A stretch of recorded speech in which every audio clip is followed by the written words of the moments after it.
आपलं नाव काय? योगेश कृष्ण तिरके, योगेश कृष्णा तिलके, गाव जानोरी, जानोरी, तालुका दिंडोरी, तालुका जिल्हा नाशिक. जिल्हा नाशिक.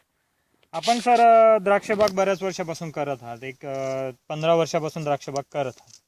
द्राक्षबागावर मेजर प्रॉब्लेम जे असतात, जे प्रॉब्लेम जास्त करून जे प्रॉब्लेम येतात ते डावणी, भुरी, करपा यावर आपण नियंत्रण करत असतो.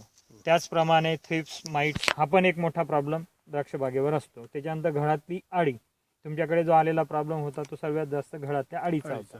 म्हणजे ह्या महिन्याच्या 1/12/2014 या दिवशी तुम्हाला घरातली अळी आणि थ्रिप्स माइट दिसायला लागले. त्याच्यानंतर जे आमचे एम्प्लॉईज आहेत ते तुमच्याकडे कोणत्या तारखेला आले? ते 3 तारखेला आले. 3/12/2014 रोजी तुमच्याकडे आले आणि त्यांनी तुम्हाला जे या थ्रिप्स आणि अळीसाठी, थ्रिप्स माइट किंवा सकिंग पेस्ट आणि अळीसाठी, घरातली जी अळी असते त्याच्यासाठी HJ आणि HJ इरेझा हे 2 औषधं तुम्हाला फवारणीसाठी 2 लाईनींमध्ये डेमो म्हणून दिले, डेमॉन्स्ट्रेशन म्हणून दिले. तर तुम्हाला त्याचा जो रिझल्ट असतो तो साधारण कितव्या दिवसापासून कसा जाणवला, काय जाणवलं नेमकं? जवळजवळ 3 ते 4 दिवसानंतर अळी खाली पडलेली दिसू लागली. त्याच्यावरती गडावरती अळी दिसली नाही नंतर. हा, अच्छा, नंतर गळावरची अळी दिसली नाही, घड पण क्लिअर होऊ लागलेली. घड पण क्लिअर होऊ लागले. आणि थ्रिप्स माइट साठीचा जो थ्रिप्स माइटचं प्रमाण कमी असल्यामुळे त्याच्याकडे खास लक्ष नाही दिले. अच्छा, पण तरी ते पूर्ण क्लिअर झालं. हो. ओके.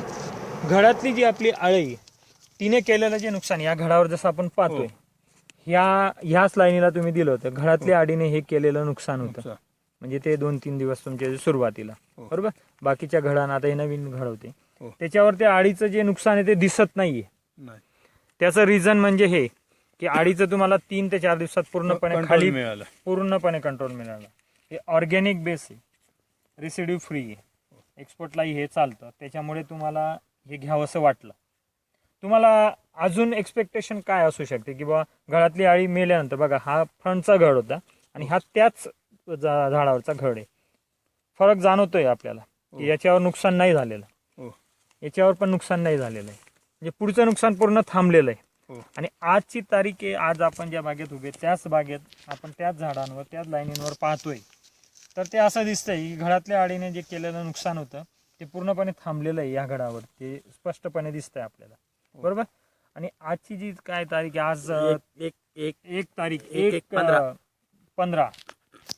1/15 म्हणजे 1 जानेवारी 2015च्या सकाळी आपण इथं उभं आहोत.